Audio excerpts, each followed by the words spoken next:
Hello. Uh, Hi, Abhi. So, could you able to hear me? Oh, okay, thanks. So maybe we can start. So is already we are on time. So um, okay, this is your tutorial session for the advanced quantum mechanics course, and this is your week 2. Let me save my screen.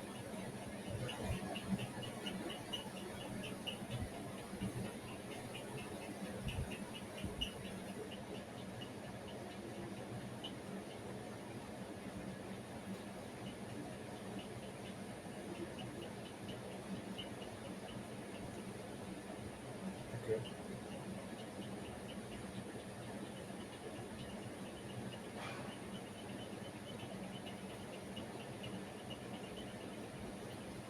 Do you have any doubts from last time?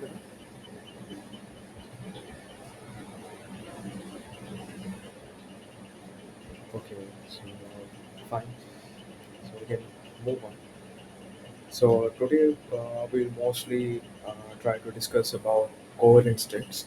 So coherent states like something which was largely talked about throughout this week by professor. So in this coherent states, like I mean, even your assignments mostly rely on persons related to this topic. So we'll try to discuss this as much as possible, like in a more detail. So we'll see some important problems related to it. So this will be an important topic as you go through if you want to pursue physics furthermore. I mean, even when you go for higher graduate degrees or even research. So it's a very important topic, for instance. So, like, what are basically coin states? So, just a little preview for you. Like, I hope you have already gone through them, like in some form, like at least from your lectures that has been shared with you.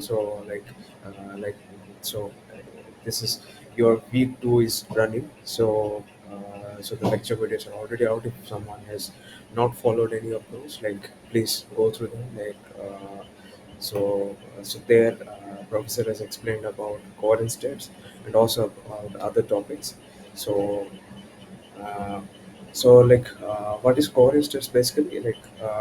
So these are some states like which we denote by some ket alpha, and this states like contains infinite number of quanta, which means like you can uh, like like you can generate many number of quantums, like many number of quantum particles, like or you can put that way. So what it means, like it is basically made up of many number of quantum states. So a linear combination of quantum states, like something which we can write this as something alpha is a coherent state. That means it is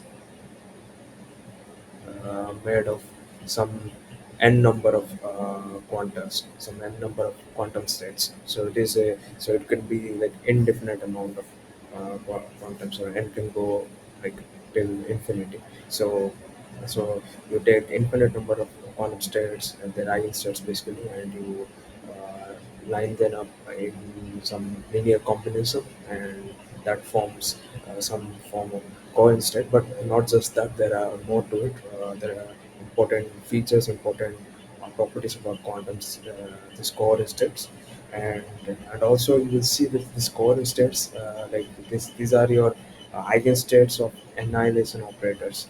So annihilation operators, like you have, for example, in harmonic oscillators or annihilation operators. So you have raising operators and annihilation operators as your ladder operators for your uh, quantum harmonic oscillator. For the annihilation operators, you will see like this coherent states would basically form a eigenstates for them. So that also we see that how. And and you will see that like this eigenvalue is this alpha, like this the one of the characteristic of this coherent state is like when you operate this with the annihilation operator a, so when a acts on this get alpha, it gives this alpha and uh, uh, with the alpha state. So this is the eigenstate relation. So this alpha is your eigenvalue. That is basically some complex number. So it has both real and imaginary part.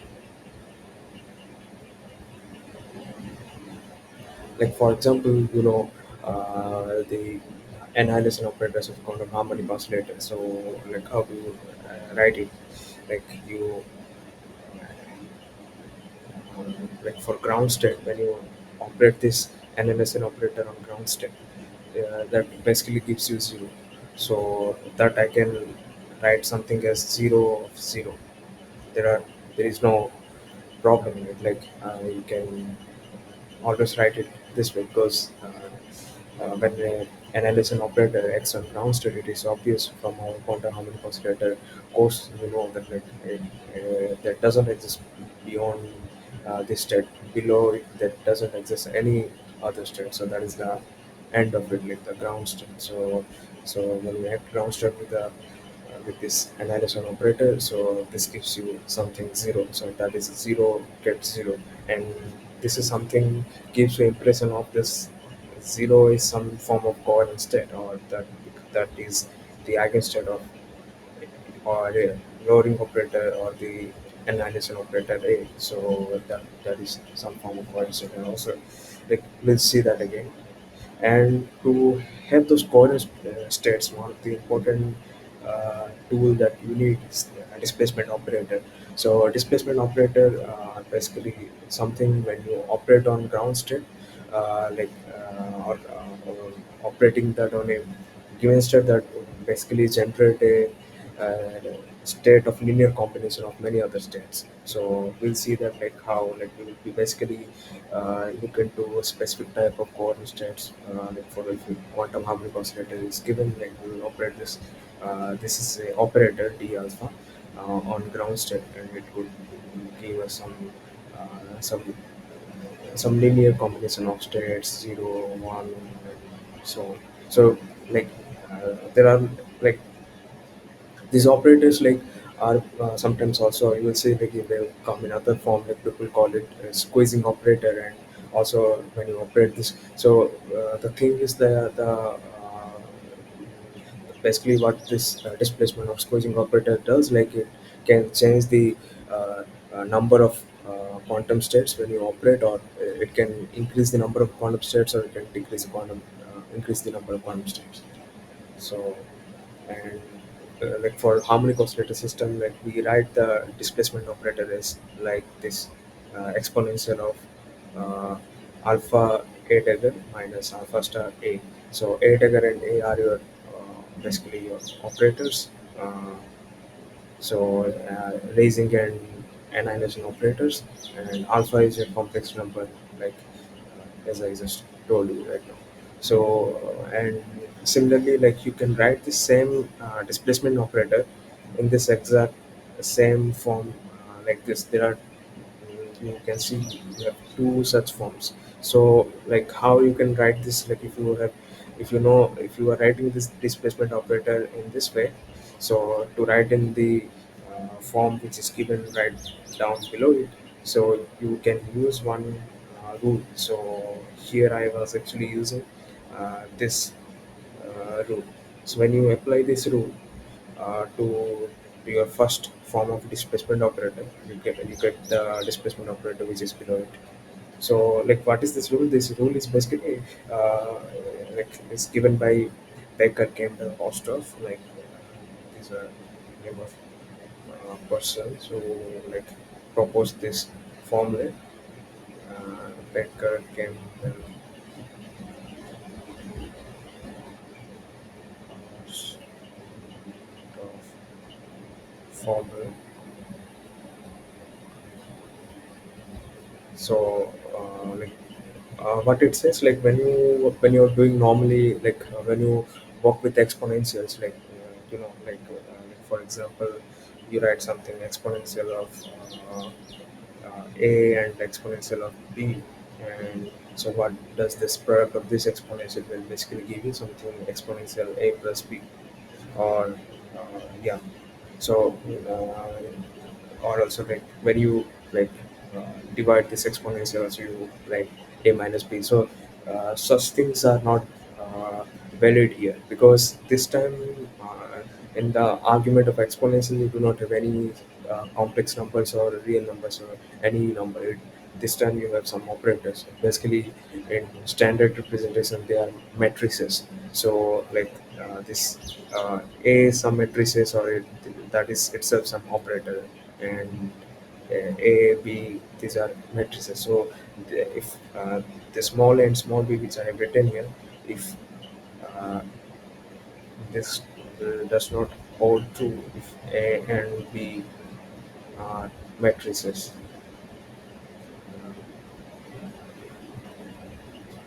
or operators, basically. So that's why you have some special rules for it, and these are given, like I have given some two or three forms which would be useful for our discussion right now. But there are many other forms of it. Like you can go through them, like you can search it around. Maybe on the internet would be the right place to see. And yeah, so, so this BCS rules, like using the last BCS rule which I have shown here, so you can write this, like if you have if you have your displacement operator like this, and apply the BCS rule 3. Let me say this is rule 1, this is rule 2, and this is rule 3. So you apply rule 3, you get this. So basically, like if you are, so E alpha A delta minus alpha star A. So if this is your A and this is your B, and from this third rule you can see your B is basically minus alpha star A. So from the third rule you can write uh, e to the power alpha A integer, and e to the power like alpha star A, and right, and then A is your alpha A dagger, then alpha star A over 2. So when you take the commutator of alpha A dagger, and so when you take uh, this computation, you will get alpha star A dagger A. So that will give you um, yeah. So that will give A dagger A is basically minus 1. So that is minus alpha star. So that is how you get this relation. So okay. So now like some like uh, quick questions on this displacement operator. So like that is one some of the important properties of the displacement operator. So using this displacement operator only, like we are going to study about coherent states, and some uh, like because we'll construct coherent states using this displacement operators. So uh, the the first question asks us to like prove the unitarity of this displacement operator. So this displacement operator is a unitary operator. That is what the first thing we have to prove. So like for example, I mean yeah. So the displacement operator, like as I have shown you, like this is your displacement operator. We will go with this displacement operator always, and unless like if we found some other like at some point we'll find this displacement operator won't like be so easy to go through, like at some point like this displacement operator, like if we use it, like it can give us some complicated uh, problem. Like we'll see that like how this displacement operator won't be very useful at one point, or you'll be going with this form, so the form below it. So it will be using these two forms. Like let's go with the first one, like, to prove what is unitarity. So so this is your displacement operator, E alpha A dagger minus alpha star A, and like to prove this unitarity, like what we need, like, basically, like if from a for unitary operators we already know, like if uh, d dagger alpha uh, d dagger alpha d alpha is some identity, then that means then d dagger alpha is basically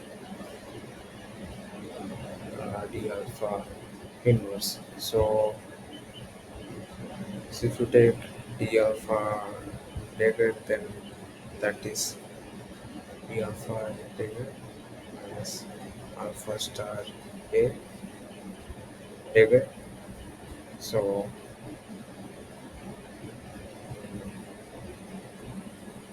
that is e alpha a dagger minus alpha star a dagger. So that is e alpha star a minus alpha a dagger. So because uh, conjugate of a dagger is a, and a conjugate of a is a dagger, so these are conjugate operators, and then like a dagger, dagger is a. So so from it, like and also alpha, as I told just before, like at the beginning, like alpha is a complex number, so it has both real and imaginary. So when you take conjugate of alpha, it becomes alpha star. So then from here you can see, like I can uh, pull out an effective negative sign from this, and we will have alpha added minus alpha star a. So then this becomes your exponential of minus here. So this more or less becomes your d of minus alpha. So yeah,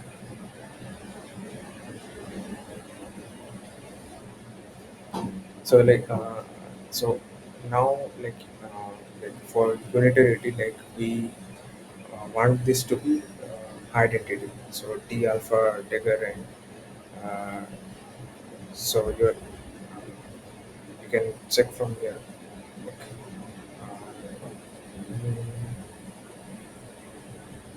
or else, yeah, you also need to show d alpha inverse.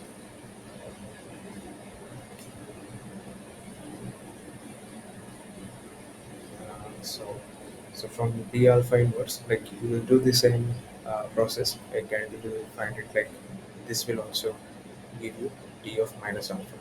So just go through it. Like earlier we took dagger, this time it would be exponential of this alpha dagger minus alpha star a, again whole to the power minus one. So that will become exponential of minus of alpha a dagger. So again there will be a extra negative sign would become. I mean, like an overall negative sign would come, like just how we saw here. So This will also be the same thing, and you will find like this uh, d alpha dagger is basically d minus alpha and d alpha minus 1.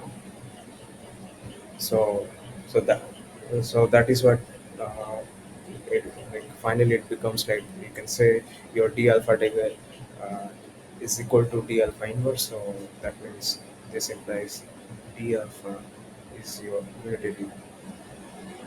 is unitary operator. Also, you can show that d alpha dagger equal to d alpha, where you use this one alpha dagger minus alpha star a alpha a dagger minus alpha star a. So this will give you identity how you proceed, like you will use the BCS rules which I told you about. So yeah, so like this is how you can. So this is a unitary operator, and the next thing is like you have to so okay, so there is I told you. So this is a okay d dagger alpha and a but is I mean this A operator is sandwiched between your two displacement operators from left and right. So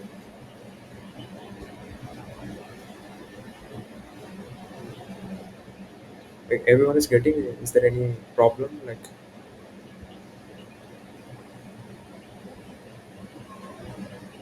Uh, like any problem, any kind of doubt or something not clear? Like you can like always break in and tell right where exactly there is something not going very fine. So like I can tell you the exactly how what is it. Okay, if there is no problem, like, we can move on. If there is some issue, then please like tell right in the middle. There is no problem. So next thing is we have to prove this thing. T.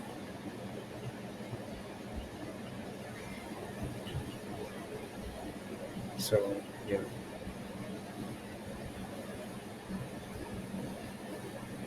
So this means like we have exponential of minus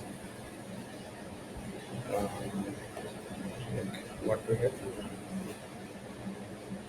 alpha star a minus alpha a dagger and we have alpha a dagger minus alpha star a. So okay, and this is and here you will see that like this is something like this is something of the form uh, e to the power a b and e to the power minus a. So that again like I showed you like if you have some sort of this form like you can use this BCS rule 1. So from this species rule, like you can get, so you can see the first term is B and second term is commutator of A, B, and so on. Like you have other higher terms. So like this is your A and this is your minus A and this is your B.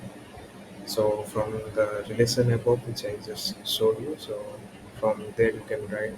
Uh, First term is B, the second term is commutator of A and B, so that means commutator of alpha star A minus alpha A dagger A Yeah. And then you have like 1 by 2 factorial, 1 by 2 factorial alpha star a minus alpha a dagger alpha star a minus alpha a dagger a commutator and the whole commutator, and so on. You have other higher terms. So this will be so you have to compute this commutator. So this commutator, like again, you can easily see. So this is something alpha star a commutator with itself, then minus alpha a dagger commutator with a. So that is the first term is 0 because a commutating with itself is always 0, and second term you have a dagger a commutator is negative 1, so negative 1 and minus alpha, so that gives plus alpha. So then you have alpha from the second term, so that is the commutator of a and b, and your a is alpha star a minus alpha a dagger, uh, and your b is a, so that commutator gave you alpha. And the next commutator you will see, like you have 1 by 2 factorial, this that is your a, so this is a, so that is alpha star a minus alpha a dagger. And then the next thing you have is commutator of ab, so that I just computed right here, so the same thing is there inside it, so that is basically nested inside the outer commutator. So this thing is alpha, and you will see that alpha is some complex number. It is a some constant number, you can say. So this number is not any operator. So like it is, or basically you can say it is, if it is an operator, it is multiplied with the identity operator alpha times I. Well, whatever way you see, like this alpha when commutes with this uh, alpha star minus. Okay, there is some doubt. Yeah, Sir, how it come alpha, sir? A plus alpha. uh, a plus alpha. So you're telling like how this thing become alpha? This No, sir, no, sir. A plus alpha plus 2 by factorial, sir. That starting, sir. This one. a plus alpha. Plus 2. Sorry, which point? Like Sir, last step, sir. Last step. or A last? plus alpha. Oh, a plus alpha. So a is this Yes, sir. term, like which I written as it is, and you're telling alpha how this second term alpha come. Yes, sir. Yes, sir. Yes, sir. Yes, sir. The second term is basically the value for this commutator, this alpha star a minus alpha a dagger a. So you understand that the second term is basically the commutator of these two things. Uh, Okay, sir. Okay, sir. then like what I'm doing, I have to calculate this commutator. So to calculate this commutator, you see like for example, like, if I have something a plus b and c, and its commutator will be a c plus b c. So that is what I'm doing at this step also. So I have something, let's say this is something a and b, like, and its commutator will be this. I have just like uh, applied this idea here. And so here the first term you have alpha star a, a commutator with a, so when you compute something with itself is always 0, so you will have 0. And the second term is like you have something uh, like alpha, well, what the second term is alpha multiplied with the commutator of a dagger a. So commutator of a dagger a is negative 1 minus 1, so this is minus 1. So when minus 1 multiplied with alpha, so that give you plus alpha. Like, Okay, sir. Thank you, sir. Thank you, sir. okay, so that is all. So this is something like uh, you would have seen at least somewhere, like when you have something of this uh, form, when you have this kind of computation, you always have. So I have just applied this way of computing the computer. And once you have it, like you just put the commutator values, like a commutator A is 0 and a commutator A is -1. So Okay, so thank you, sir. fine. Okay, fine. Thanks. So yeah, so I was telling about the second term. So what happens when you go to your third term? So you have many more terms. So this is your third term and so on, many other terms. Here you will see, like in third term, like there is a commutator of this quantity, the same quantity which you see here, this quantity, with the result of this entire commutator. So that is what this thing is. So that is how, like, even if you go to higher even more higher terms, you will have something like 1 over 3 factorial, and this term will be there, and commutator with commutator, and this term again, and so on. You will have, I mean, uh, the higher commutator will have uh, uh, a commutator of this exact same thing with this entire thing. So this entire thing will be there. So it will be like higher order nested commutators will get. So you, like, you can just go and check the PCS rule anywhere, like you can find it in the internet itself. So you will see that that form is like basically nested. So what I'm telling you, like, if you see the third term, so the third term is like you have this thing commutator with this. So commutator with this list, which you already have from here. So the commutator of alpha star A minus alpha A together A. So that is what it is. The second part is, so that commutator is alpha. So which I just showed you right here, that alpha. So this alpha, when commutes with this entire thing, so this alpha is basically a number. So a number or a, you can think of like a number multiplied with the identity operator. So identity operator, like, or a number, like when it operates with a when you take a commutator with some other operator, you will basically get zero, because like, for example, you take commutator of A with something, let's say some complex number C, or let's say some number like, let me explicitly say something 5 plus 3i, so that is 0.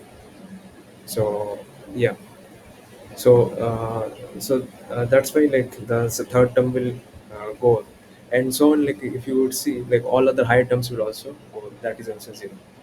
So and then you have only, you are left with only A plus alpha.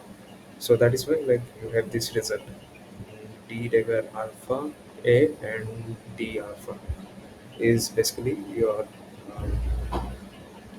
yeah, it's basically your A plus alpha.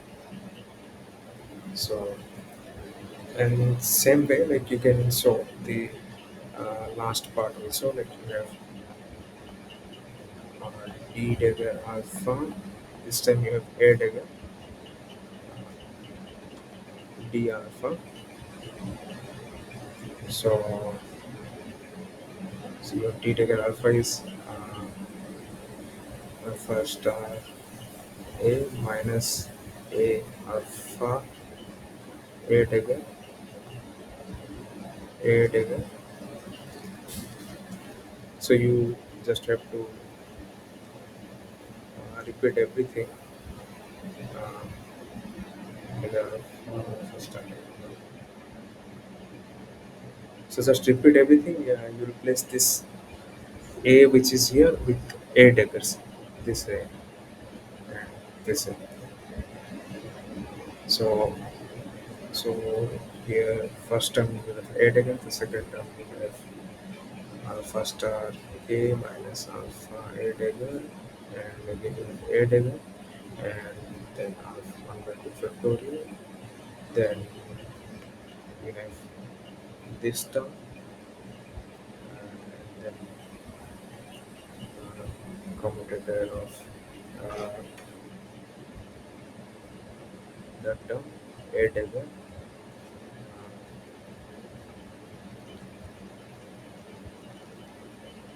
Yeah. So and you will see again first term is 8 again, and if you calculate this, like you will have you'll get uh, uh, I think uh, you will get minus of a this time. Sorry, minus of alpha. So just the same way you calculate the commutator, you will get it. So you will get minus of alpha, and all other items will go to zero. So this will be zero because if you have minus alpha here and commutator of that uh, that entire term will basically give you zero. So okay.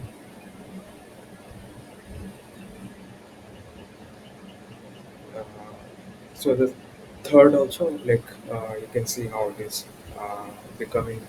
I mean, third identity is also like something very same as the previous one. So like did you get like how this we do,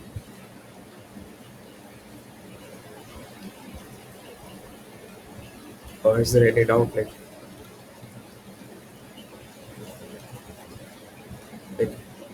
is everything fine, or do you have any doubt?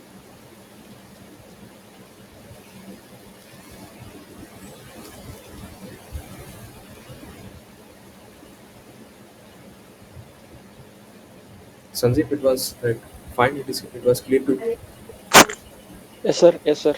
Okay, so like how like the third term is also like uh, wait a minute. Okay.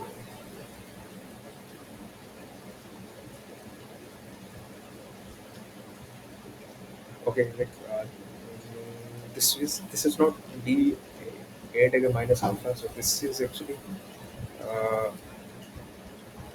a dagger plus alpha star. And sorry, like I just like tell you that I mean I just thought of something else, like but that is one. So you can check it quickly right here how this will be plus alpha. So as I was showing you right here, this thing. So same can do here. So you will have a with uh, so you will have a dagger a minus alpha uh, a dagger a. So from here you will get uh, alpha star.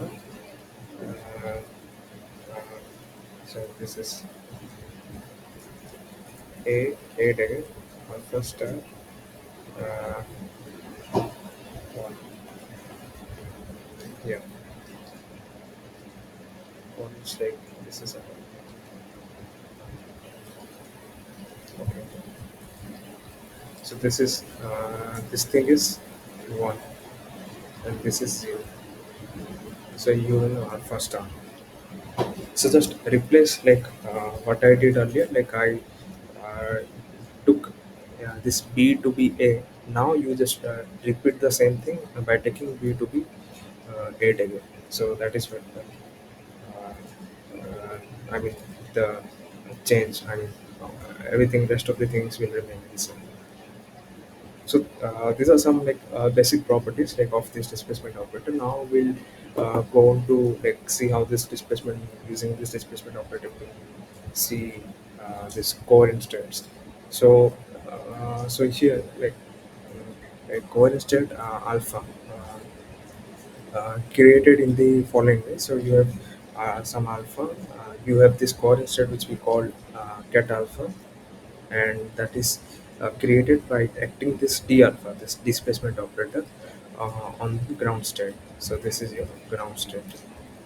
So when you add this d alpha on the ground state, you can basically construct a coordinate state. So like how like basically you can see that uh, like for example, okay. So you have d alpha,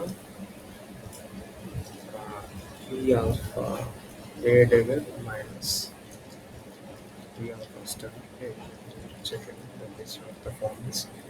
Yeah, and you also have another form which I showed at the beginning. d alpha. So we also need to know that form as well. So that is written this way. So you can write this d alpha using this third BCH loop, and from there you get this one. So that also I can write it there. So we have d alpha is half alpha square and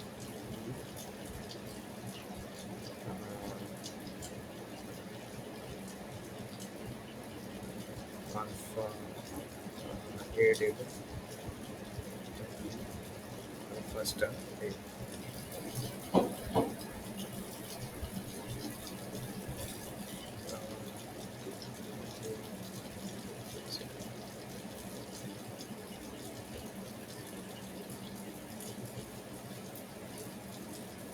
Yeah. So that is what the form.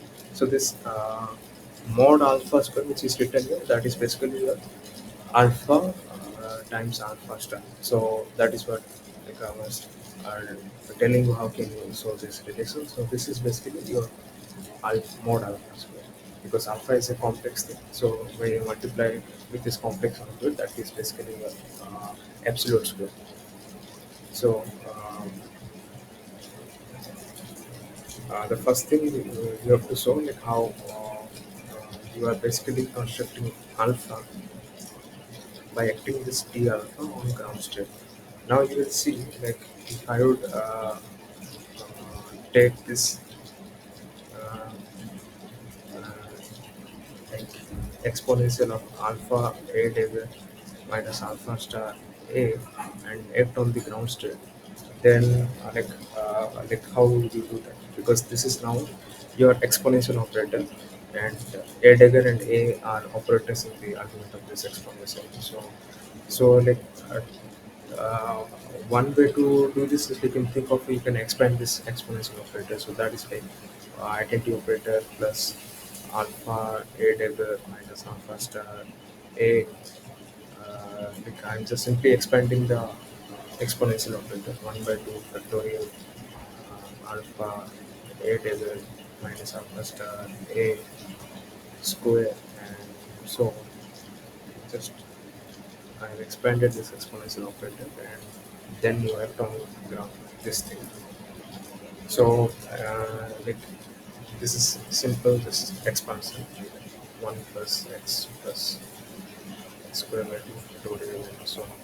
So that is what I'm doing. So one way you can do this, or you can also use the second form. Like the second form would be much better if you use in this case, because you'll see like when you like because uh, after when you operate this term, then you have to operate the second term here. But before operating, you have to compute the square. So this is a square of two uh, uh, linear combination terms. So that would give you like further four terms and so on. Like if when you go on doing that, you won't get a proper like a conversion form. So like how you can maybe if I show you like using this one, like it would be better like, you can understand. So now I'm using the second form of the displacement operator. So here a double first a of the ground state. So first I have to operate this operator, this exponential, which is very close to the get zero. So the one which is at the extreme right, I will first operate that one. So I will do the same thing. So I will uh, alpha a dagger. You will see if I will again expand in terms of exponent. I will just do a Taylor expansion of exponential. Just say how generally we do that, and so this would be something like this. And now you will see like these are annihilation operators A. So we have first term, which is identity operator. So identity operator when f on cat 0, it will basically give you cat 0. But you will see the second term, it has a alpha star A, and the second and third term is alpha star square A square. So that is basically alpha, alpha star square A square. So this A operators when as I told you before, and also you must know this, like for quantum harmonic oscillator, when annihilation operator acts on the ground state, so zero is the ground state, so that gives you zero. So from here you can say uh, alpha square b alpha and ever zero.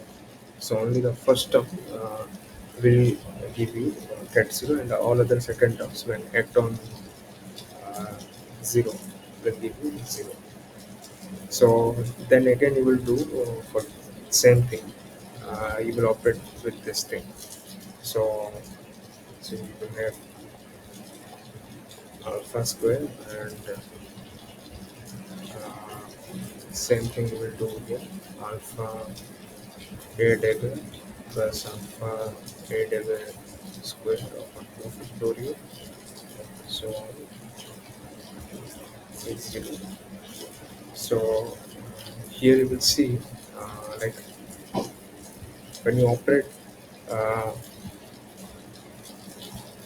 So the this term is just a prefactor, like it is not any operator because you see like there is no a dagger or a in the argument of this exponential. So it is just some kind of number because alpha is a complex number, and you have alpha mod square, that is the absolute value of alpha squared, and that is what the number is basically your prefactor. So if you just act on, I mean, that is just a number or identity of it acts on any state vector, so that remains as it is. So there is no problem with that. So only thing, the last thing we needed was like we have to operate this E alpha dagger on cat, and that will give you the coordinate system. So we will see like when I do this, when I have done this expansion of this exponential vector, first term will give you zero, and the next term is basically that will give you uh, alpha a dagger zero. So that is basically root over one, and, and the next term is alpha squared 2 factorial, and that will give you here you have two air daggers acting on zero. So first when air dagger acts on zero, that will give you root 1 1, and then it will give you root 2 1 2. So yeah. So like I hope you are familiar with this relations when it gives you root n 10 when air dagger acts on uh, n, it gives you n plus 1 n plus 1. So that is what I am doing right now. So here, like we'll see, like when you keep on doing this, like for higher and higher terms, like you will see that you will get some form of this kind of relation because you can expand it till the nth term. So, so this, so here you basically have something like this, alpha one, and so here you have alpha square by uh, root 2 factorial.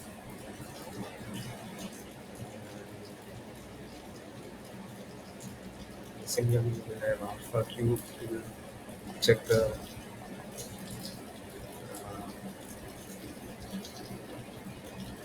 sorry, so this will be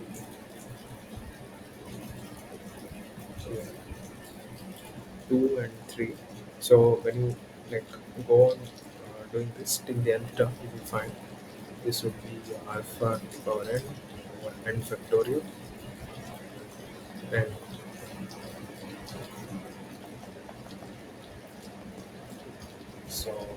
So finally, you have your core state something of this form. So we have this summation, we have sum over of all this state and going from zero to like so. There will be more other terms infinity. So alpha to the power n root n factorial. So this is your coordinate state. So like as I was telling earlier, coordinate state is something like made of indefinite number of quantums or quantum states. So they basically come in some linear combination of this ion state. So here you will see like so many states like we are taking together, we're taking linear combination of them. So basically it forms some kind of exponential series where as we see from that exponential series itself that we obtain this linear combination of different number of quantum states. So yeah, that is like how you can show that uh, like like did you guys follow this or like any problem in understanding you can tell right immediately. Okay, so I hope it was understood by everyone. If not, like they can tell right immediately. So yeah, so the next question which we have to solve for uh, compute the inner product of two distinct covalent states. Okay, so now like we will take two distinct inner products. So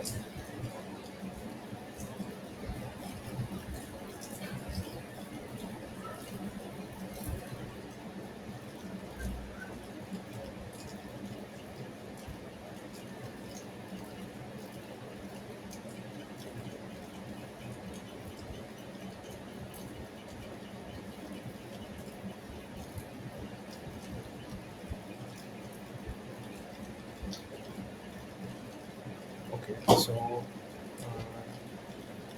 we have to take inner product of two covalent states. So that means like we inner product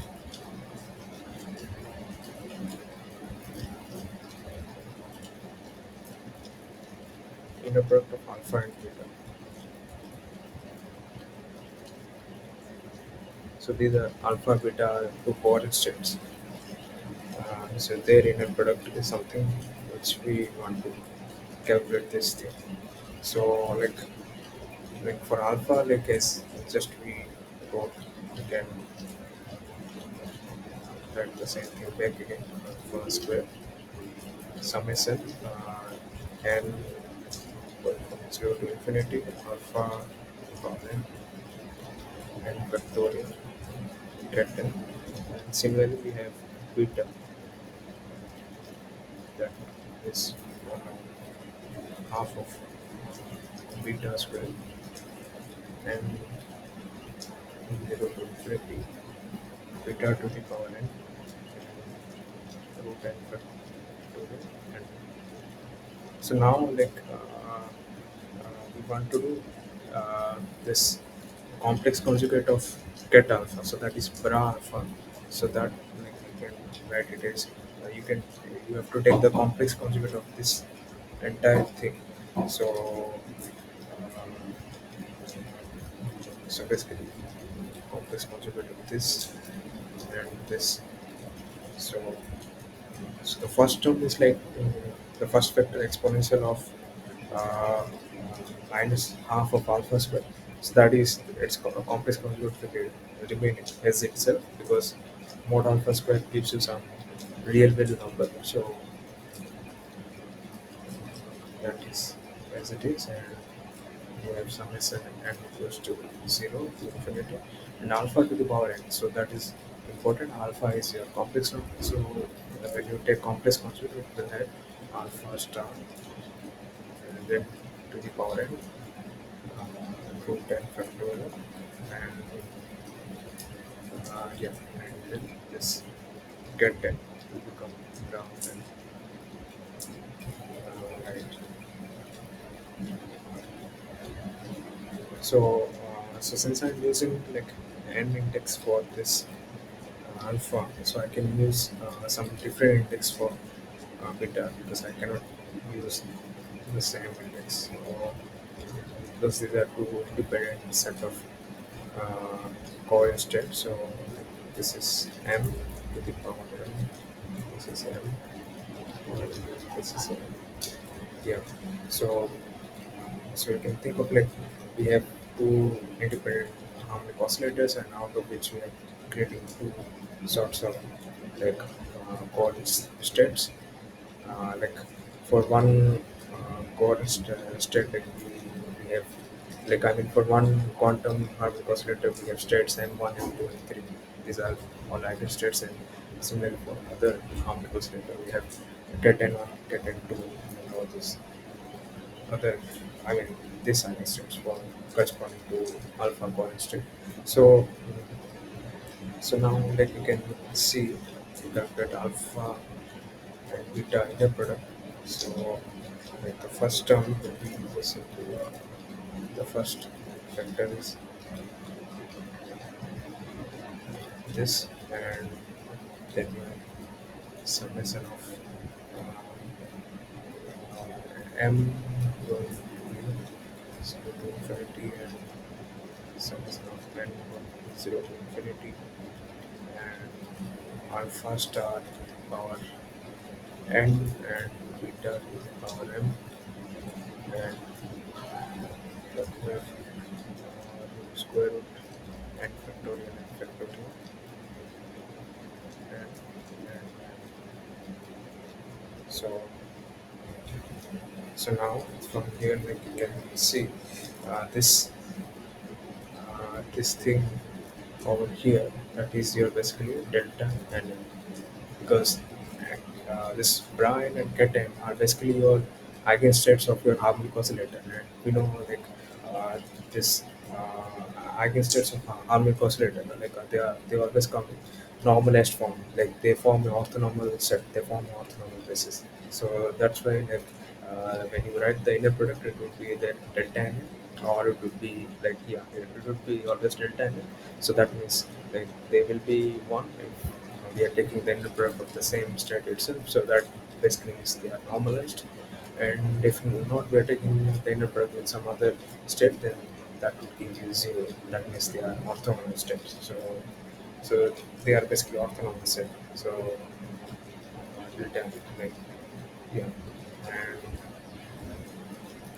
then like if you replace this delta like minus half alpha square plus beta square and equal to 0 to infinity and n goes from 0 to infinity and so yeah alpha star n beta n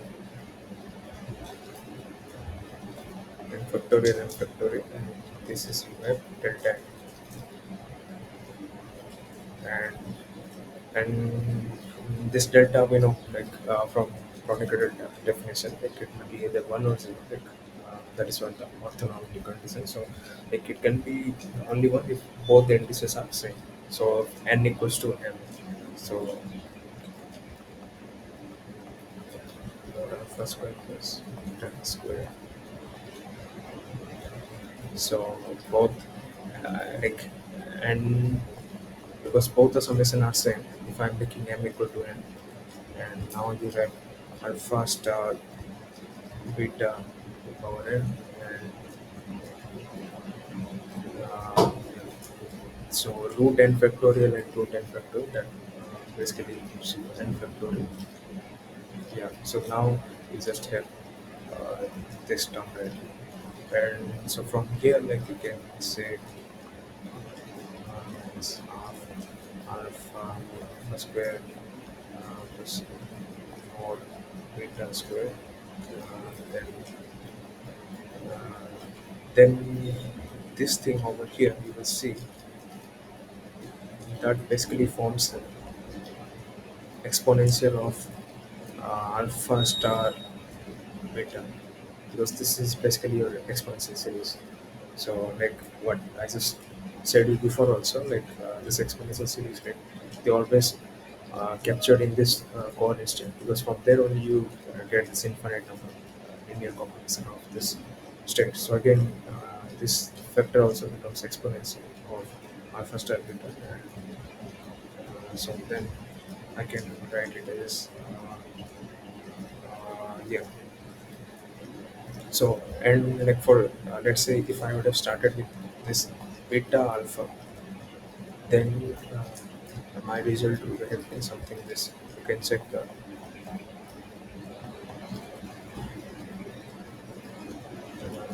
beta star alpha.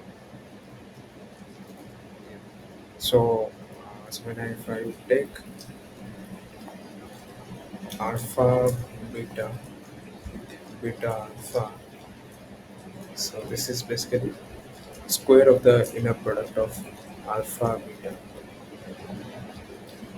So so the so your final answer for the inner product of two distinct coordinate state is basically uh, this thing or either this thing.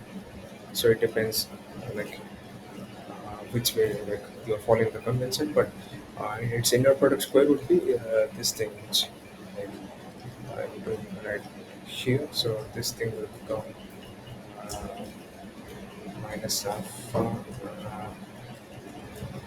Like here, just you have to basically take the square. So when you take the square, like, you will get something alpha square beta square minus alpha star beta minus beta star alpha.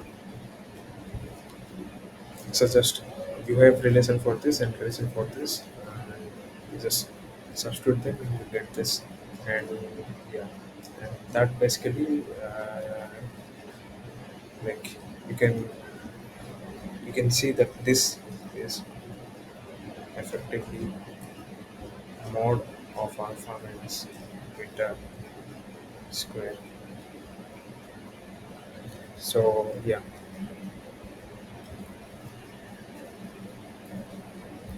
and from here, if someone asks you about what is the inner product of the same coordinate state itself, the coordinate state which we are defined.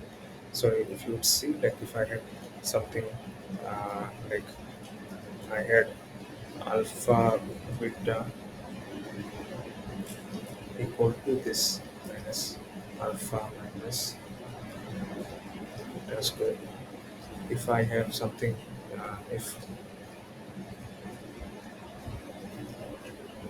get alpha equal to beta, then that would be alpha with alpha. That that is basically what will give you alpha minus beta is 0, so that is 1. So alpha is normalized. Alpha is a normalized.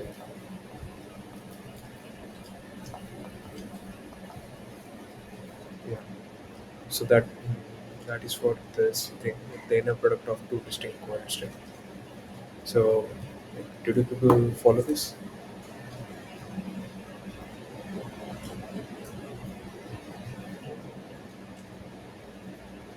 If there's any problem, you can always ask.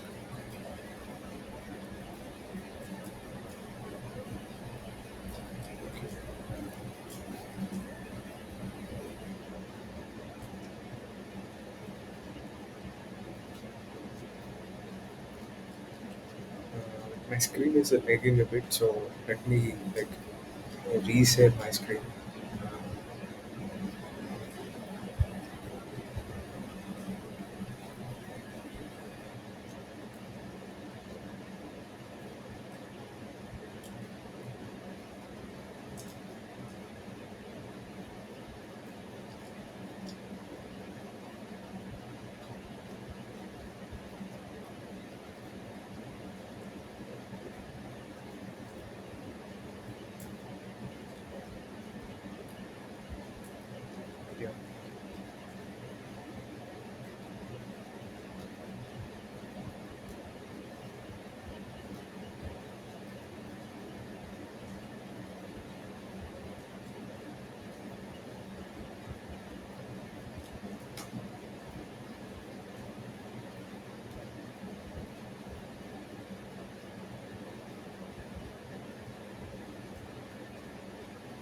Yeah. So next we have uh,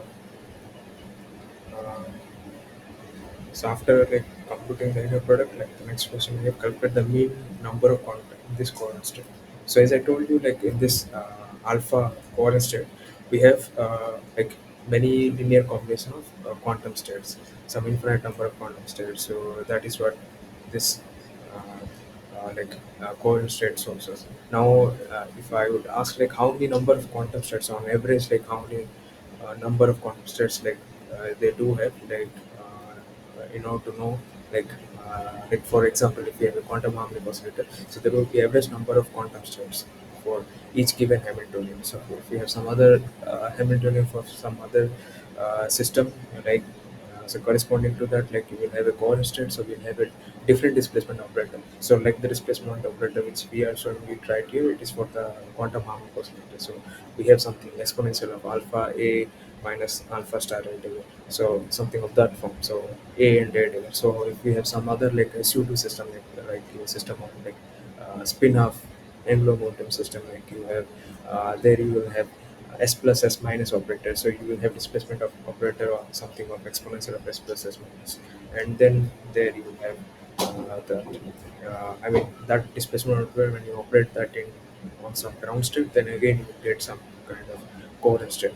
So again in that coherent state you will have some that is again formed of some many infinite number of quantum states. But average like how many like quantum states you have to calculate that, like that is the next uh, uh, question which is asked right here. So um,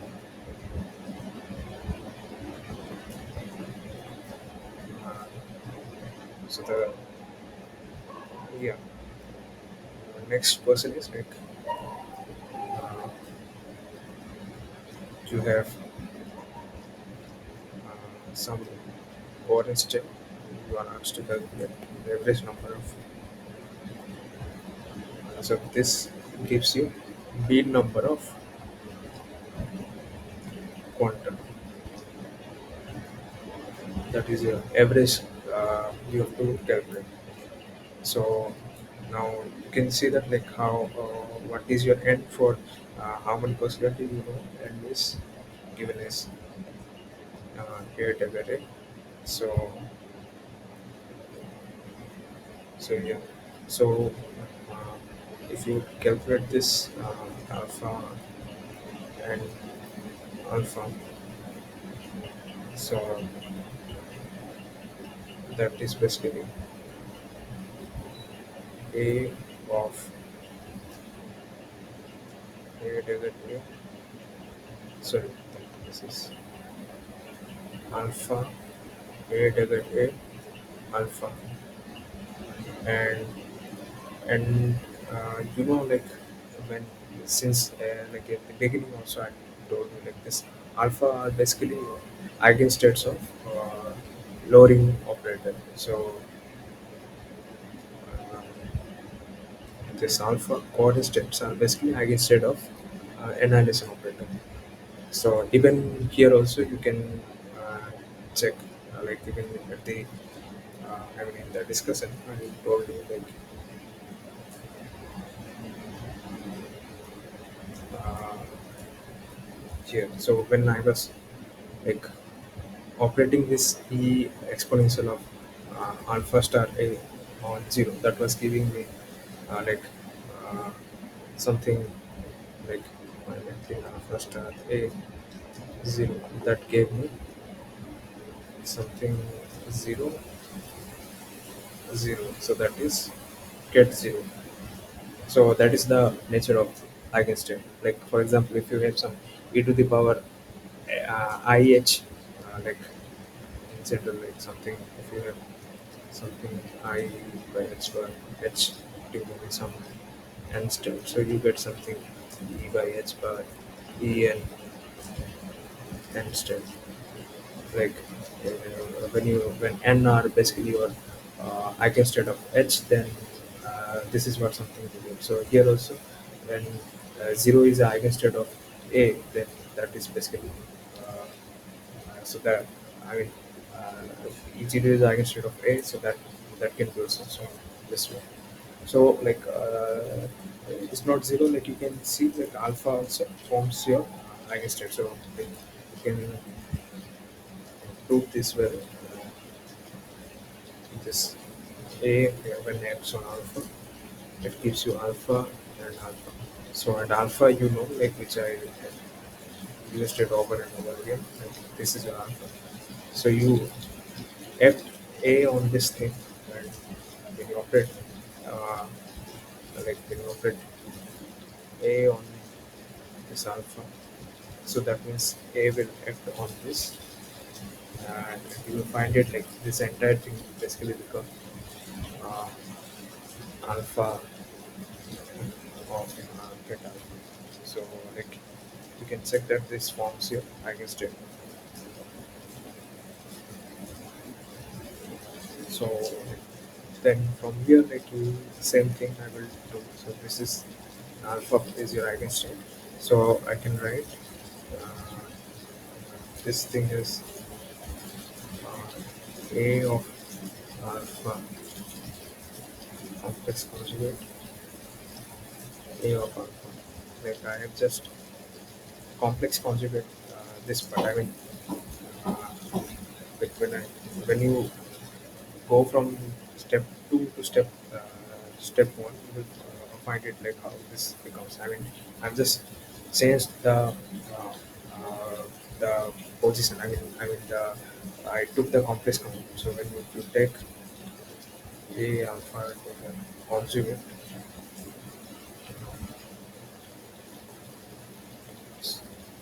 that means you have alpha and a delta. So that is what I did. So and then you have so when a acts on alpha, that will give you alpha alpha complex conjugate. Then here also when a acts on alpha, it will give you alpha alpha.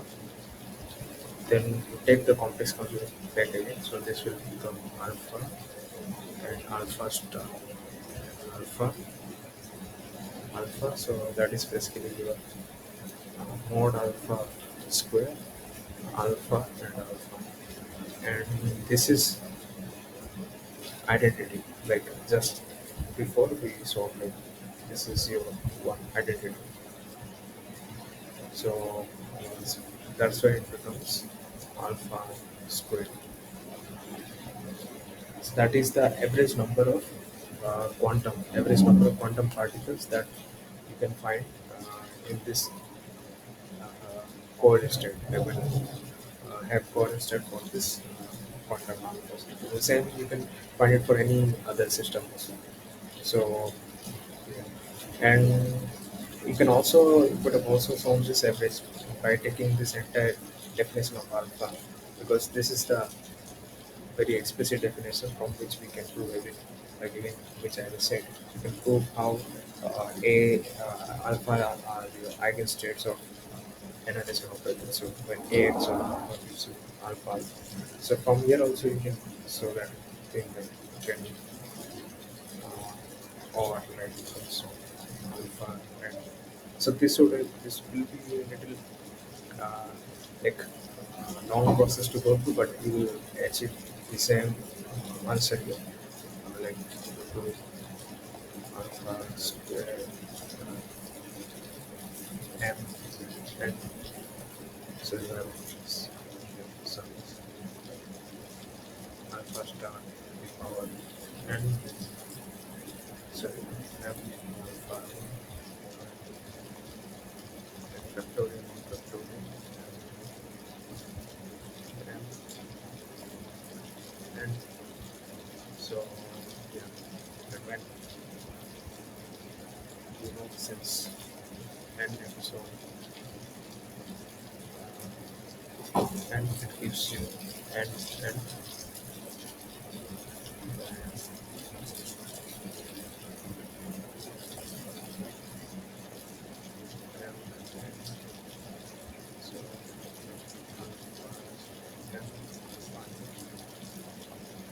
and factorial and factorial and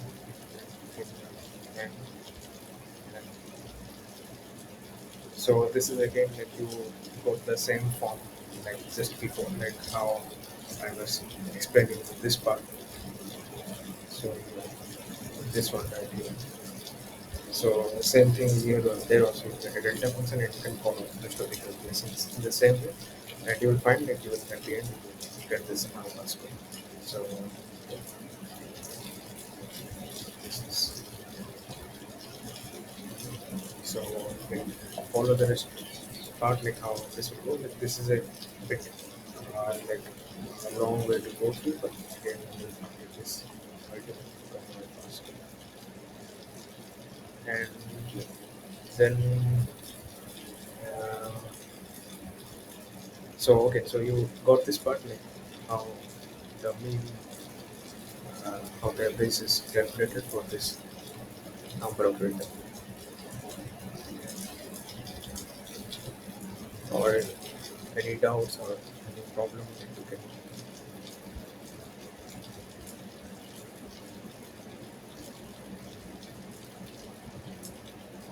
Okay, if there's no doubt, like you can move on to the next one. So,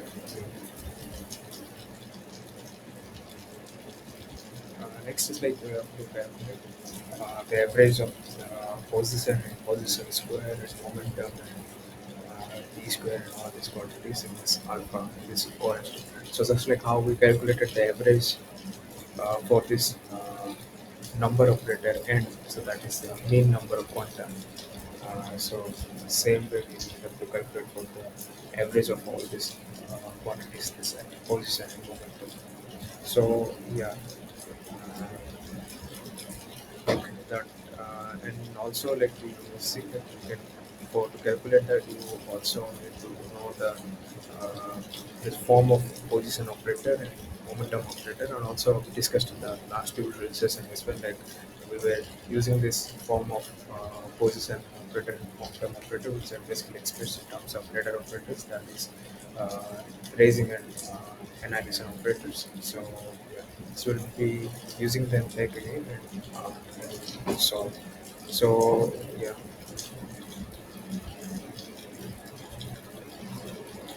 so yeah, so first we have to calculate the expectation of the mean mean of this position operator. So in coordinate state, so that is this thing we have to calculate. So you have and like it's about 2m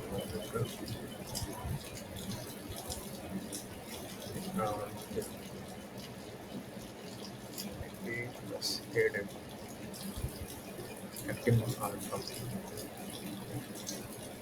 and so you can pull this vector. You have alpha a plus alpha, and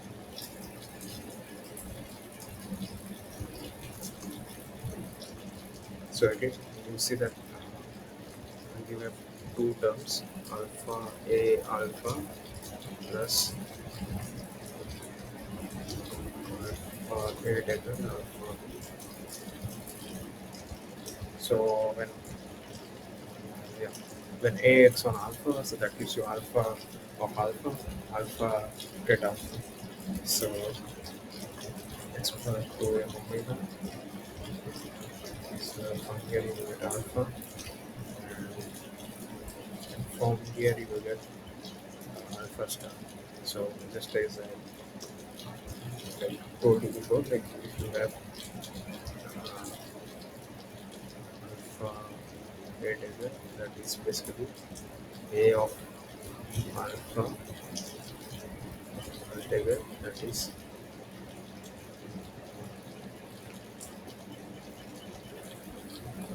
alpha alpha altogether, that is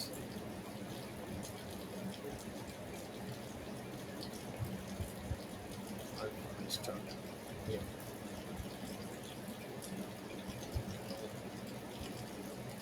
Yeah. So that is your expectation. value of position in the call given call instance. So same thing you can do for position square operator as well. So for x square, uh, we have same thing like alpha. So x bar by 2 on momentum, we have two square root terms, so that will become simply h bar by 2 on momentum. And then we have a plus a dagger multiplied with a plus a dagger and alpha. So this is your x square operator.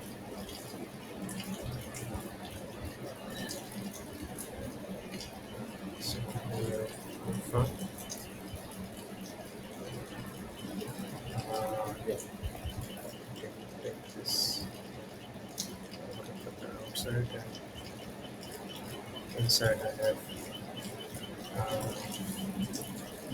yeah, so I have a square plus a dagger plus a dagger plus a dagger square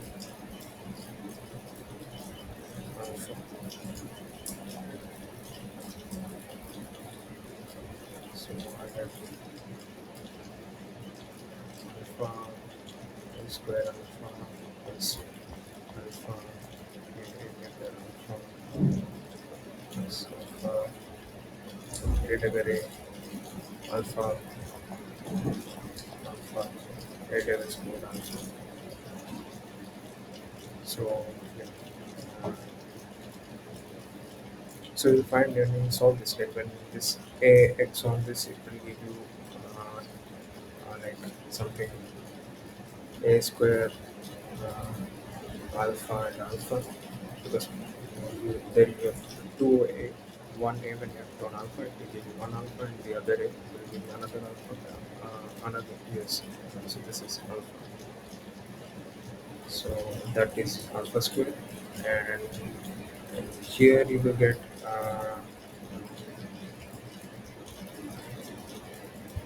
right. So here you will get one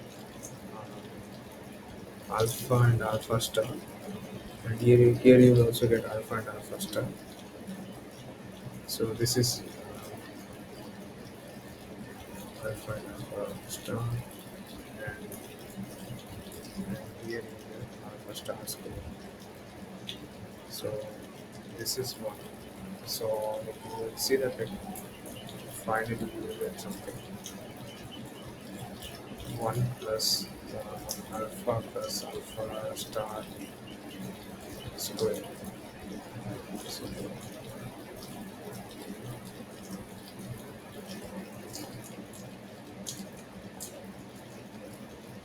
yeah. Then same way that you will get go on to calculate the mean value of momentum operator. So we have again alpha, alpha, and P is given as I. This is your overall vector. Two alpha A double alpha is alpha A alpha. So here momentum operator also like it is the form is given in the question you can see. So the form is momentum operator is given by I square root over the square root of m h bar omega over 2 multiplied with a diagonal. So when I sandwich with this alpha, you will get these two terms, and yeah, and then you can follow again the same thing. Uh, Here you get the first term, from first term you get alpha star, and from the second term you get alpha, and so that is over, that will be the become h bar and omega 2 alpha minus alpha. So that is basically momentum, and same way to calculate for p square. So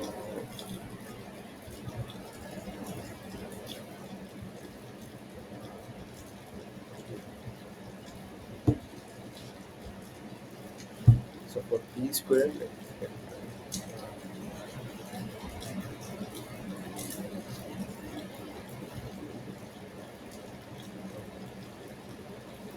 one minus alpha minus alpha star square. Yeah. So that is your expectation of momentum square. And with that, there was also something more. Okay.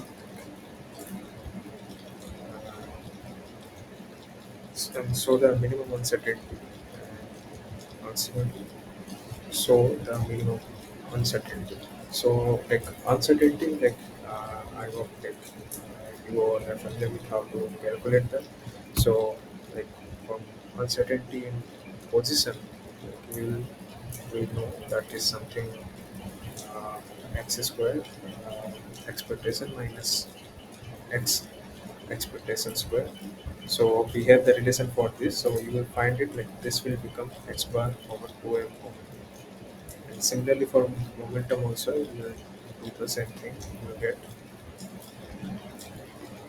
uh, h bar m omega over 2. And now if you see, if you try to calculate the uncertainty relation over here, or if you try to prove like what is Heisenberg uncertainty, like that is basically the product of sigma x and sigma p, you will find h bar of omega h bar over m omega 2, that gives you h bar by 2. So that is your minimum uncertainty. Like we know, like from Heisenberg uncertainty, your product of uncertainty associated with position momentum measurements will always be equal to or greater than h bar by 2. So, and when the equal condition stands, that means that is the minimum, that is the least uncertainty you get. So you will see that, I mean, from here you can easily conclude that this coherent states that we are working, the coherent states that we are taking, from which we took the expectation of position and momentums and all these quantities, this coherent states alpha basically corresponds to your minimum uncertainty state. So like if you like these are the states, like or even uh, like alpha corresponds to minimum uncertainty states.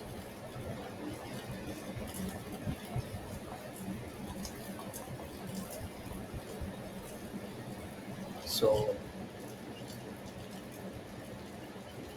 minimum uncertainty state, uh,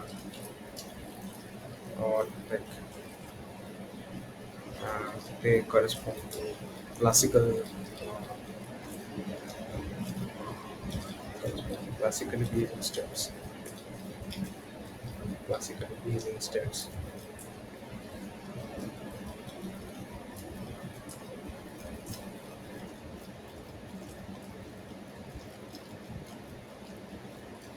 So this alpha is like that is why alpha like is something very important. Like even when you practically think of like when doing experiments, something on quantum systems or some other research that you're doing, like how if you are doing on a coherent state or something related to coherent state, like you'll find like you're working on a minimum uncertainty state. So that means like all your measurements, whatever measurement you do, and that system is by default set into some coherent state that you will have, then all the results of your measurement will always show minimum error, will always like show minimum uncertainty. I mean, it will have very lesser, because you can see the product of sigma x and sigma p in these states is giving h bar by 2, and that h bar by 2 is your least uncertainty you can have. So like we can discuss more about at the end, like we talk about the ground state harm oscillator, because it is something very much uh, resembles or very much closely resembles to coherent state. just like cold state, ground state, harmonic oscillator is also state corresponds to minimum uncertainty state. So, so this part, like, did you understand, like what I basically going to say, or any doubts? Okay, so what if you can understand? Uh, so yeah,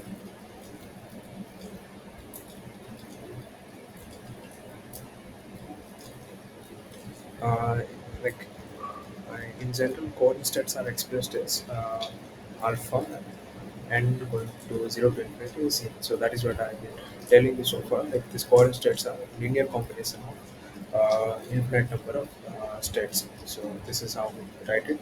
So if that is so, then determine the expansion coefficient Cn. So like this Cn basically called the expansion coefficients. So this is related like this C0 and also determine what is C0. So yeah, so yeah.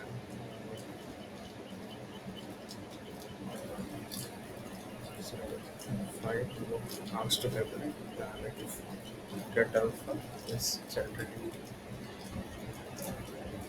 shown as this, then what are C is?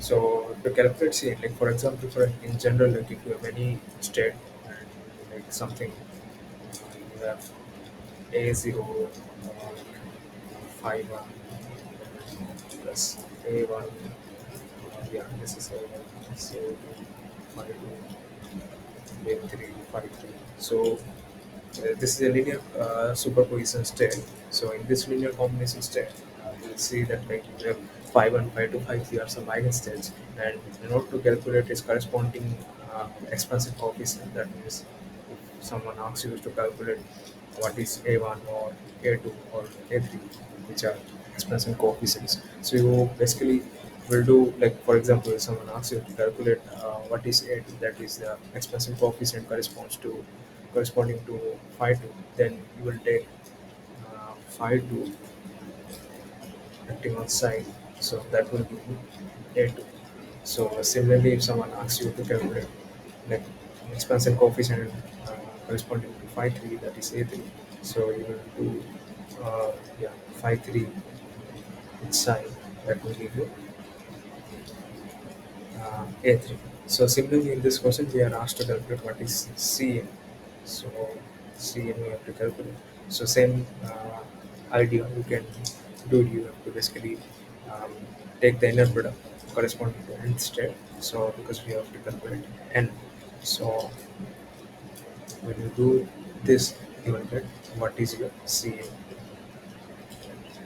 So and like and in general, like what is n for your harmonic oscillator, because we know for harmonic oscillators n is generally given as this, n goes from 0 to infinity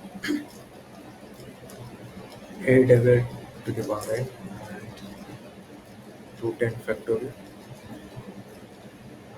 this is 0. So that is like in harmonic oscillator, that is how you write your n eigenstate. So like using this you can write yeah, your Cn is basically you have to take uh, integral of this. So that means that will give you uh, yeah, uh, so right, uh, n equals to 0 to infinity 1 over 10 factorial and graph 0, and then you have a,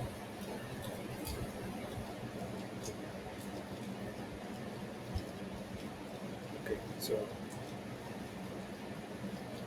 a to the power.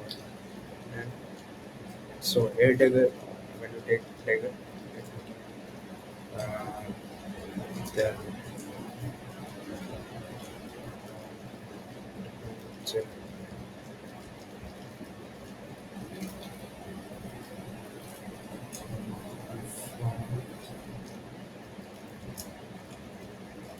C.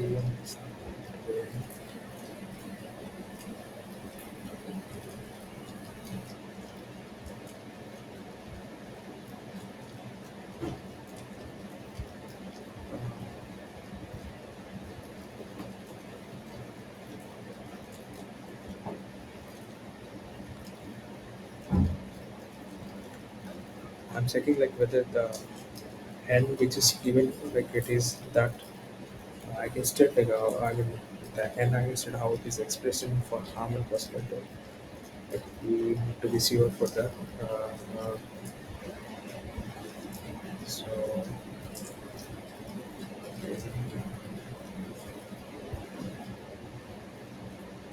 yeah, I think that is correct. Yeah. So yeah, you just have to do this one now. Like this when n acts on. So okay, so we are acting on this alpha. So here you have alpha.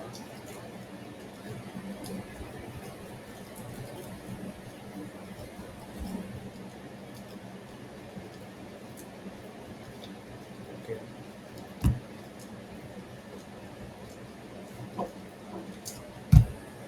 So when you have alpha, let me write this. You can write this as n of 1 by root n factorial.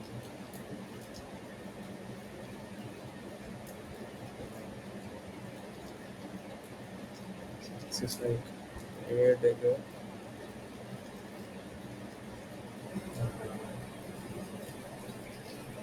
a dagger and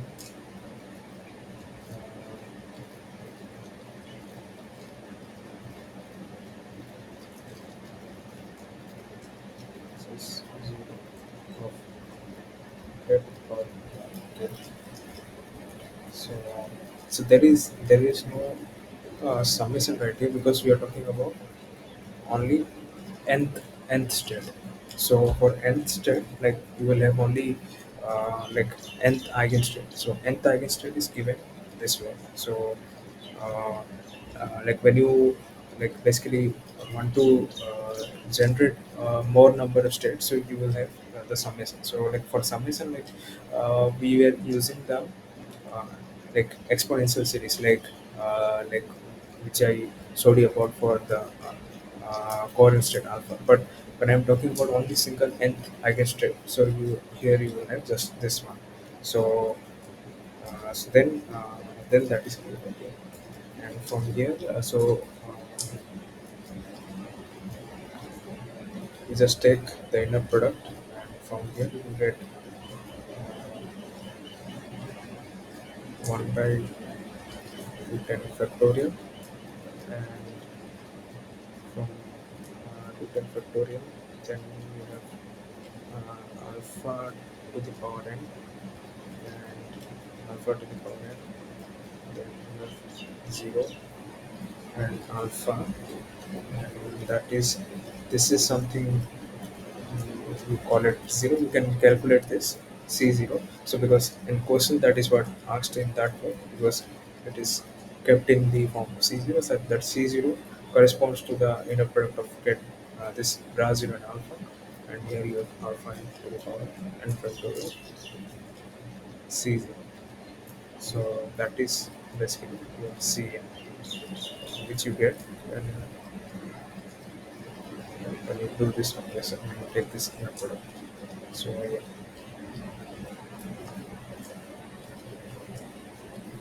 So like this part you get or any problem or not that any problem in understanding this.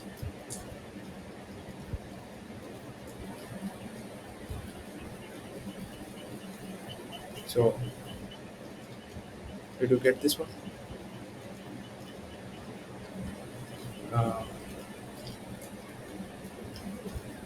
okay. So we go to the next one. So what happens when you time equal this alpha against it? So and like it is telling that we have to prove that like even when we time equal this chord instead, like they will uh, uh, they will still remain the eigenstate of this uh, annihilation operator, and with the eigenvalue this. So and also they will correspond to the minimum uncertainty state. So like what is said here, basically if we uh, yeah, six okay. So when you time evolve, like what you do, like for example, for any uh, psi of t, if you write like uh, so let's say some at psi t equal to zero, so you had some state psi naught, and if you want to evolve it to some psi t equal to t, then what you do basically you operate the simulation operator on it, psi zero. So that is for time independent Hamiltonian. You do this.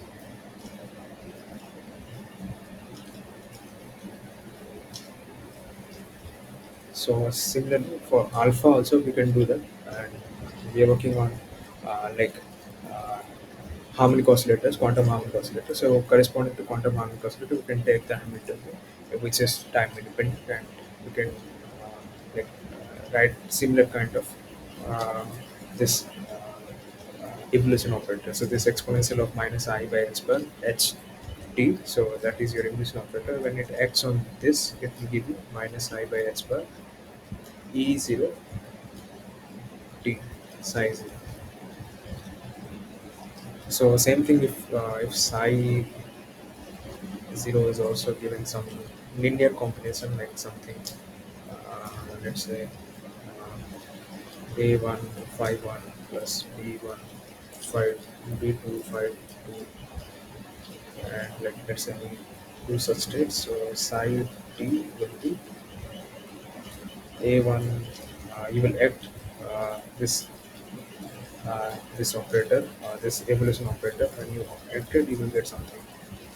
Science where v1 t5 plus v2, and that's where v4 t, and this is 5 1, this is 5.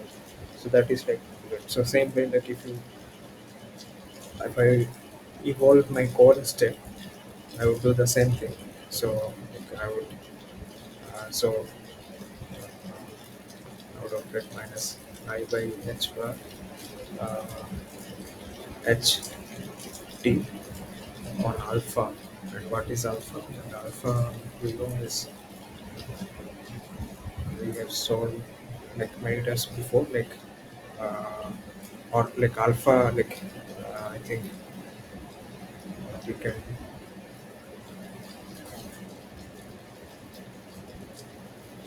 let's say that this alpha is let me define alpha.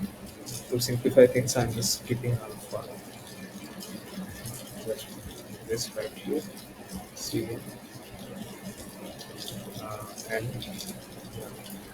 so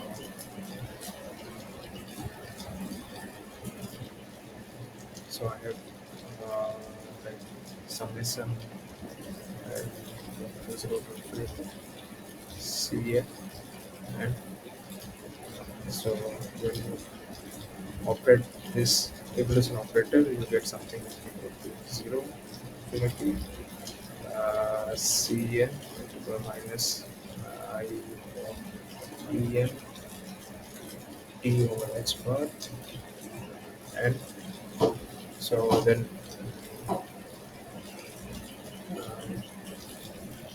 from here like you can write. this yeah, n equal to 0 to infinity. Cn was like this thing. Cn is alpha to the power n by root n factorial, root n factorial, root n factorial c0, and your En is basically for harmonic oscillator. I hope you all are familiar. That is given as something h bar omega by h bar. So this h bar and h bar will cancel out. Here we will have something this. So n equal to 0 to infinity alpha n factorial Cn. So uh, you have overall factor of, so there is also here. Uh, there is a overall factor of minus I omega t over t, and inside the summation you have uh, minus I n omega t, right? And so this is C. Okay, so you will see that like uh, this thing like basically becomes your uh, your let me write it properly. So you have summation L equal to 0 to infinity alpha exponential minus I omega t to the power n factorial C0.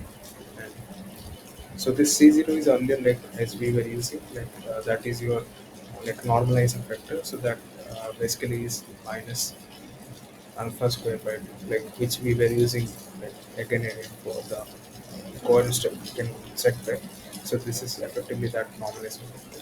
So and you can see like we have this like it was like in question it was asked like we have uh, like when we do this like time evolution and we write this coherent state at some arbitrary time after when we equal with the evolution operator, then we have a uh, eigenstate of a like we can still have the eigenstate of it, and and with eigenvalue this e to the power minus I omega t alpha. So that is what that we have. So so this is minus I omega t alpha of t. So and yeah, so when you like you can again check. So this alpha like uh, this alpha of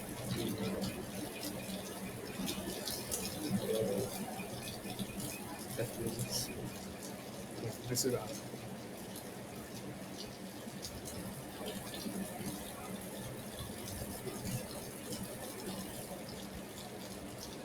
So like this alpha again like forms uh, your like eigenstate for the A operator because like this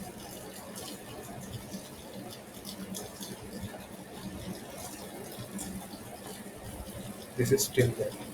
It again forms, but the eigenvalue is changed with this e to the power minus I omega t. So yeah, uh, so this part like I can't just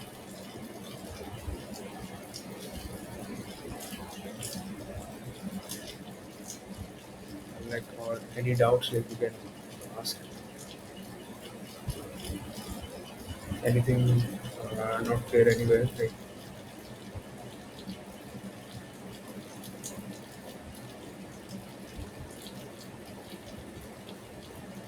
you can like let me know like any problem anything which is not clear.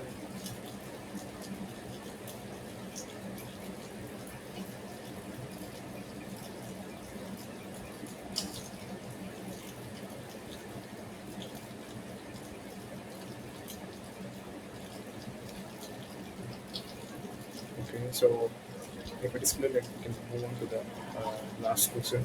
So, so that the ground state of harmonic oscillator zero is a coherent. So that is what I understand. Like how we can claim that this zero is your ground state of your coherent. I mean that ground state of harmonic oscillator is basically how it relates to your coherent state. So one way, like I said, like when you operate this annihilation operator on ground state, you get the ground state back again. I mean, basically, what I mean to say, like when I write this thing, so that is basically zero, and or if in other way, I can write this way. I mean, zero of get zero, so that is zero multiplied with get zero, so that is more or less like one way you can see like how cat zero can be I mean the core state, which is basically the against state of it annihilation of it.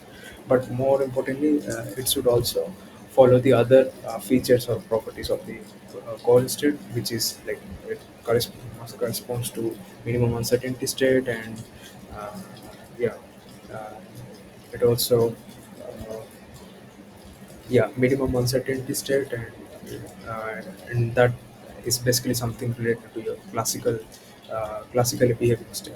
So because that is the least uncertainty you can have, so we can say we can check like a quantum harmonic oscillator given in any state, so what is its uncertainty relation. So like we, we can quickly check that, like for example, uh,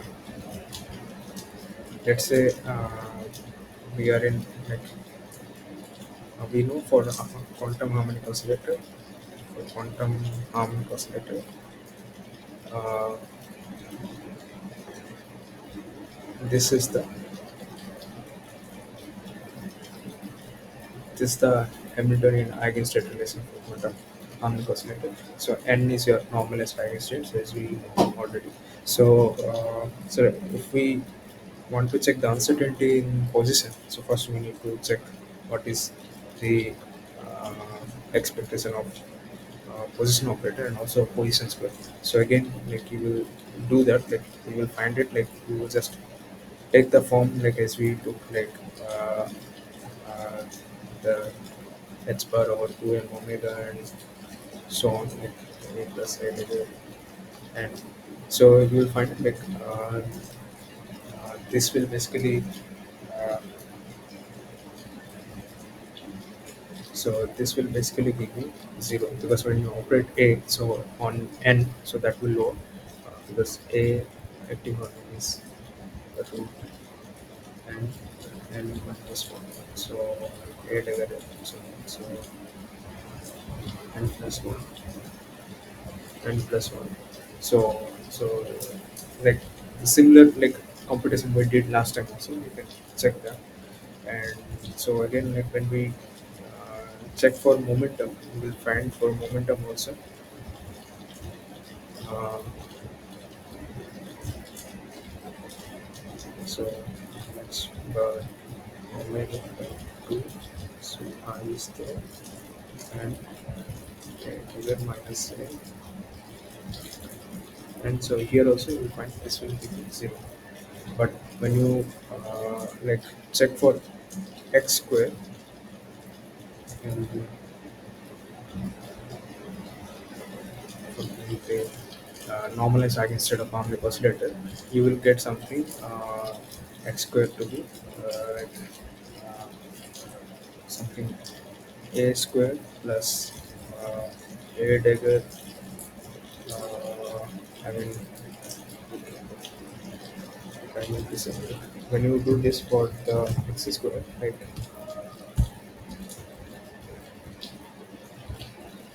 So you get something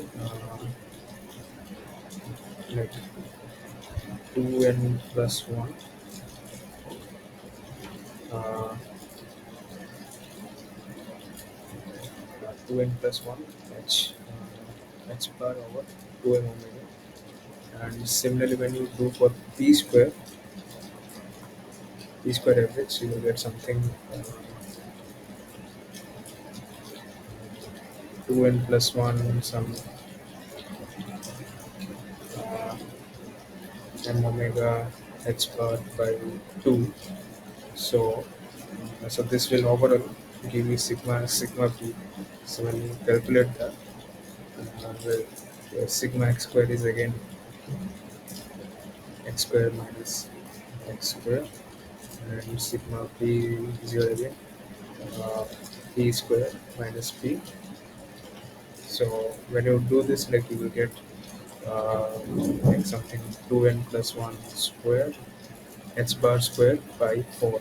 So that is sigma x sigma p h bar by 2 2n plus 1. So this is for any nth state of harmonic oscillator QHO. But if I tell you like for the ground state of harmonic oscillator, so like for ground state of harmonic oscillator, n corresponds to 0. So for ground state, n equal to 0. So we have uncertainty sigma x sigma p equals to h bar by 2. So we put n equals to 0.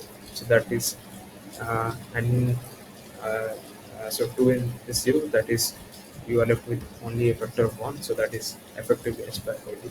So and h bar by 2 is the minimum uncertainty. And now you put for any other state, you put n equal to 1, you will have 3 h bar by 2 for for n equals to 1 quantum state. You have sigma x sigma p 3 h bar by 2, and so on. Like for n equal to 2, you will have 5 h bar by 2. So then these uncertainties are like bigger than the ground states. Like if for ground state you have minimum uncertainty. So this basically corresponds to minimum uncertainty.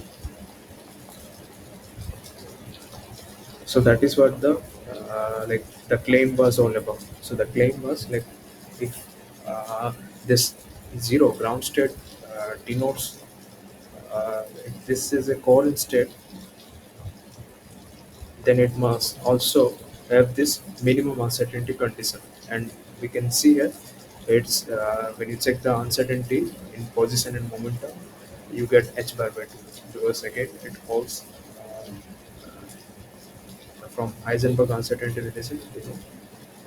This is the condition, and for minimum is when sigma x sigma p is equals to h bar by 2.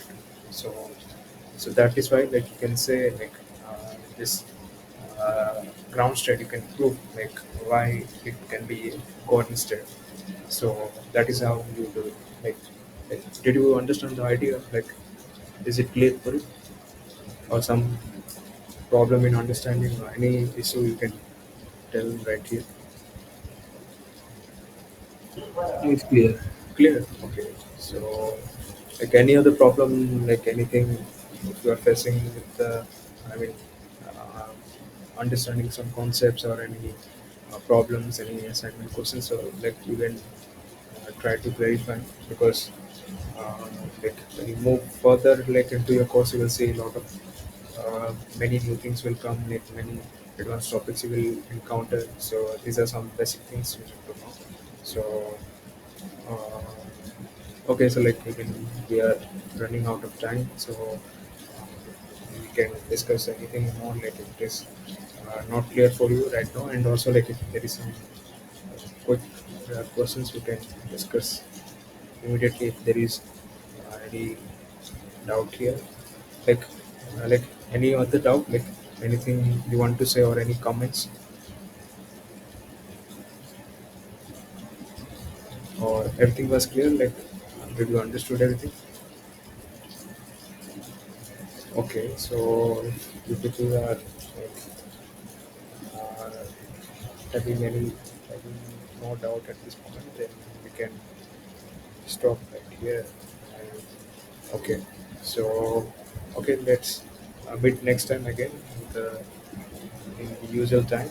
So uh, until then, see. Yeah, Thank you, sir. yeah, fine. Bye bye. See you. Thanks.